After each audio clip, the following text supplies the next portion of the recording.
Supreme court में cipher से मुतालिक केस की समाअत। जस्टिस तारिक मसूद का साइफर से मुतालिक चेंबर में अपीलें सुनने से इनकार। अपीलों को दूसरे जज के सामने लगाने के लिए मामला चीफ जस्टिस को भिजवा दिया गया है। सुप्रीम कोर्ट में साइफर से मुतालिक के केस की समाअत हुई, जिस पर जस्टिस सरदार तारिक मसूद का साइफर से मुतालिक चेंबर में अपीलें सुनने से इनकार है। इसी पर बात करने के लिए आमिर हमारे साथ मौजूद हैं।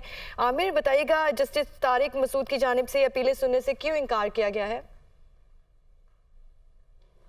देखिए, ज़ाती वजूहात की बिना के ऊपर सुप्रीम कोर्ट के सीनियर तरीन जज हैं सरदार तारिक मसूद। उन्होंने साइफर से मुतल्लिक जो दरख्वास्तें दायर की गई थी, ये कहा गया था कि साइफर की बुनियाद के ऊपर जो मुंतखब हुकूमत थी उसका जो तख्ता है वो उल्टा गया और उसकी तहकीकात कराई जाएँ। सुप्रीम कोर्ट इस तहकीकात का हुक्म दे, ये दरख्वास्त गुजारों ने अपनी दरख्वास्त में कहा था, जिसमें जुल्फ़िकार भुट्टा, इसके अलावा नईम इकबाल और दीगर दरख्वास्त गुजार हैं। उन्होंने ये दरख्वास्तें दायर की थी कि सुप्रीम कोर्ट साइफर की बुनियाद के ऊपर जो पीटीआई की हुकूमत थी उसके खात्मे की तहकीकात के लिए कमीशन तश्कील दे या कोई टीम बनाए जो इस पूरे मामले की तहकीकात करे। जो इल्ज़ामात आयद किए जा रहे हैं कि साइफर के ज़रिए इस मुंतखब हुकूमत का तख्ता उल्टा गया, उसको ख़त्म किया गया, इस तहकीकात के लिए दरख्वास्त दायर की गई थी। पहले इस दरख्वास्तों पर एतराज़ात थे, उन्हीं एतराज़ात को दूर करने की हदायत की गई थी और आज ये चैम्बर में समाअत हुई सरदार तारिक मसूद के, ताकि इन एतराज़ात को दूर किया जा सके। ताहम जो दरख्वास्त गुजार हैं उन्होंने इन एतराज़ात को दूर करने से पहले ही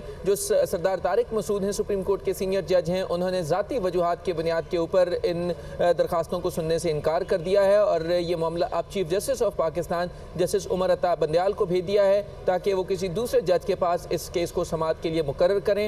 लिहाजा सुप्रीम कोर्ट में आज इस अहम मुकदमे की समाअत होना थी, चैम्बर समाअत थी, लेकिन जो सरदार तारिक मसूद हैं, सुप्रीम कोर्ट के सीनियर जज हैं, उन्होंने ज़ाती वजूहात की बुनियाद के ऊपर इस मुकदमे की समाअत से माजरत कर ली है और अब इस मुकदमे को chief justice of Pakistan justice Umar Ata Bandial को भेज दिया गया है ताकि वो इस दरख्वास्तों पर फैसला करें और किसी दूसरे बेंच में भेजें, किसी दूसरे जज के पास इस मुकदमे को रेफ़र कर सकें। लिहाजा ये दरख्वास्तें थी जिन पर एतराज़ात आयद किए गए थे रजिस्ट्रार ऑफिस की तरफ से और ये कहा गया था कि ये दरख्वास्तें नाकाबिल समाअत हैं और एतराज़ात के साथ ही इनको चैम्बर में समाअत के लिए मुकर्रर किया गया था। लिहाजा सुप्रीम कोर्ट के आज जो सीनियर जज हैं सरदार तारिक मसूद, उन्होंने चैम्बर में इसकी समाअत करना थी, लेकिन उन्होंने ज़ाती वजूहात की बुनियाद के ऊपर इस दरख्वास्तों पर समाअत या इस पर कोई ऑर्डर पास करने से माजरत कर ली और इनकार कर दिया है और अब ये साइफर से मुतालिक जो तहकीकात हैं, इनके लिए जो दायर दरख्वास्तें हैं, उनके लिए अब मामला chief justice of Pakistan justice Umar Ata Bandial को भेज दिया गया है। चैम्बर में ये दरख्वास्त हुई, ज़ाती वजूहात की बिना पर जस्टिस सरदार तारिक मसूद का साइफर से मुतालिक चैम्बर में अपीलें सुनने से इनकार किया गया है। आमिर, शुक्रिया, आपने अपडेट किया।